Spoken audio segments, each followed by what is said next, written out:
ఏదో విధంగా ఆరోపణలు ఓన్లీ రవీంద్ర రెడ్డి గారు మైక్ పనిచేయాలి ప్లీజ్ పీసీఆర్. పార్టీలు ఎవరైనా, వ్యక్తులు ఎవరైనా, అధికారులు ఎవరైనా అధికార దుర్వినియోగానికి పాల్పడిన, ప్రజల యొక్క ధనాన్ని అలాగే రూల్ ఆఫ్ లాని బ్రేక్ చేసిన వాళ్ళందరికీ ఖచ్చితంగా శిక్ష పడాల్సిందే. ఖచ్చితంగా ఆ దిశగా కేంద్ర ప్రభుత్వం అడుగులు వేస్తుంది. ఈ రోజు అత్యున్నత న్యాయస్థానం ఇచ్చినటువంటి తీర్పుని మనందరం గౌరవించాల్సినటువంటి బాధ్యత ఉంది. దీన్ని రాజకీయాలని జోడించి పక్కదారి పట్టించి ఏదో మసిపూసి మారేడికాయ చేసేంత చిన్న విషయం కాదు ఇది. ఇది బోర్డర్లని, రాష్ట్ర సరిహద్దుల్ని చెరిపేసినటువంటి విషయం. అట్లాగే రూల్ ఆఫ్ లాని, అధికారాన్ని దుర్వినియోగం చేసి ఏదైతే ఒక ఐఏఎస్ ఉన్నారో, దేశంలోనే ఫస్ట్ ర్యాంక్ తో పాస్ అయ్యారని చెప్తున్నారో, ఇది వ్యక్తిగతంగా ఆవిడికి మాత్రమే చెందినటువంటి విషయం కాదు. ఇది భారతదేశంలో ఉన్నటువంటి ఒక ఐఏఎస్ విధానాన్ని ప్రశ్నించేటువంటి సమస్య కూడా దీంట్లో ఇన్వాల్వ్ అయి ఉంది. కాబట్టి నిష్పక్షపాతంగా ఈ యొక్క కేసు మీద విచారణ జరుగుతుంది. దోషులు ఎంత పెద్దటి వాళ్ళైనా, ఏ పార్టీకి చెందిన వాళ్ళైనా శిక్ష పడే విధంగా కేంద్ర ప్రభుత్వం అడుగులు వేస్తూ ఉంటది. కాకపోతే లాలో ఉన్నటువంటి అవకాశాలు, చట్టం ముందు అందరూ సమానమే అనేటువంటి భావన ఏదైతే ఉందో, దాంట్లో ఉన్నటువంటి అవకాశాలను వినియోగించుకొని ఇంతకాలం స్టేలు తీసుకురావటం, లేకపోతే పైకోర్టుకి అప్పీల్ చేయటం అనేటువంటి విధానం ఏదైతే ఉందో దాన్ని అడ్డు పెట్టుకున్నారు. కానీ ఎండ్ ఆఫ్ ది డే ఖచ్చితంగా దోషులకి శిక్ష పడుతుందని చెప్పేసి ఆ దిశగా కేంద్ర ప్రభుత్వం అడుగులు వేస్తుందని చెప్పేసి నేను తెలియజేస్తాను. ఎస్ వేణుగోపాల్ గారు, అంటే రాష్ట్ర ప్రజలు చాలా ఇంట్రెస్టింగ్గా ఎదురు చూస్తున్నారు. ఓబులాపురం మైనింగ్ ఒకటే కేసు కాదు, గతంలో జరిగినటువంటి అన్ని అక్రమాల పైన కూడా మళ్ళీ పునరాలోచన, పునర్పరిశీలించవలసినటువంటి అవకాశం ఎంతైనా ఉంది. అంటే ప్రభుత్వం ఆల్రెడీ లిక్కర్ స్కామ్ మీద కానీ ఇతర స్కామ్ల మీద కానీ పనిచేస్తున్నాయి. 100 లిక్కర్ స్కాములు ఒక్క ఓబులాపురం మైనింగ్ కేసు అనేటటువంటిది మనందరికీ తెలుసు. అంటే ప్రపంచవ్యాప్తంగా కూడా ప్రతి ఒక్కరూ చర్చించుకునేటటువంటి స్కామ్. దీనిపైన ప్రభుత్వం ఫర్దర్గా ఎలాంటి చర్యలు తీసుకునే అవకాశం ఉంది?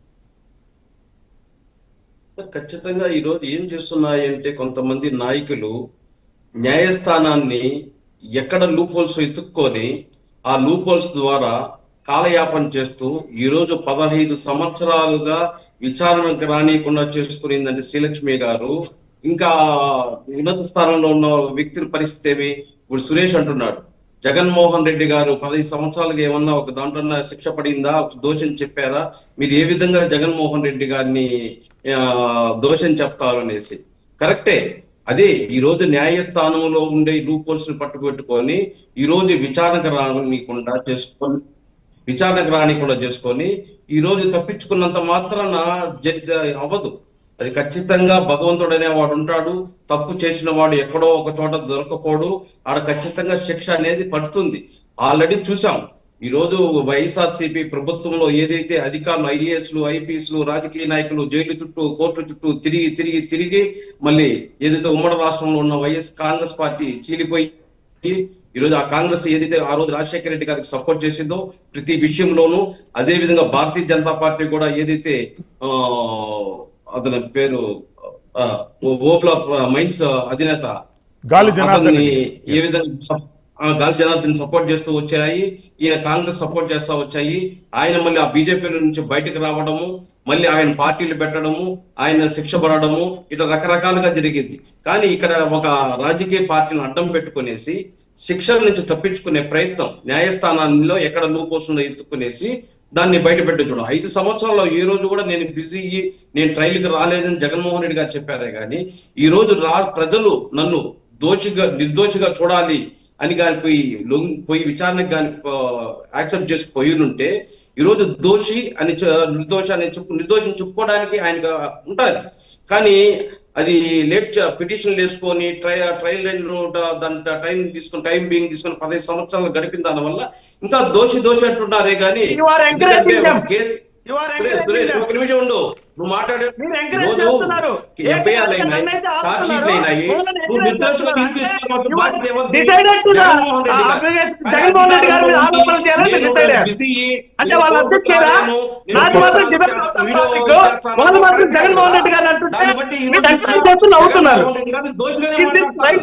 ఈ రోజు ఒక ఆరోపణ లేదండి, ఎదుర్కొంటున్న అంటే వ్యక్తి శ్రీలక్ష్మి మీ గారు వాదనలో అంశం ఎలాంటి మీద పస జగన్మోహన్ లేదండి. రెడ్డి గారిని తప్పుపడుతుంటే పసుపులేటి సురేష్ గారు మీ వాదనలో ఎలాంటి పస లేదు. నేను అబ్జెక్ట్ చేస్తే Don't waste your energy.